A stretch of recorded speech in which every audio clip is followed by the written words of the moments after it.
中老铁路今年运输水果突破10万吨的消息非常令人振奋，同比增长119.85%。7月11日，一批从泰国经中老铁路运输抵达的108吨榴莲正在云南鸿运国际物流港分装卸货。中老铁路是中国和老挝两国合作建设的重要国际铁路项目，连接中国云南省和老挝首都万象，对促进两国经济发展和贸易往来起着重要作用。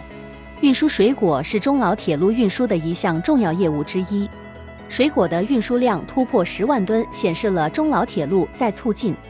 双方水果贸易和物流合作方面取得的显著成就。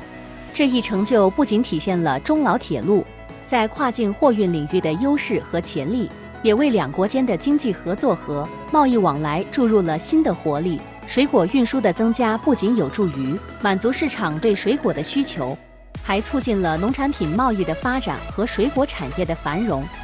同时，通过中老铁路运输水果，还可以缩短运输时间，降低运输成本，提高水果的新鲜度和市场竞争力。这一消息显示了中老铁路作为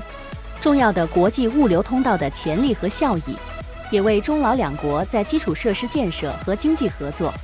方面的深入合作提供了有力的案例和支持。希望中老铁路未来能够继续发挥作用，为双方经济发展和贸易合作做出更大贡献。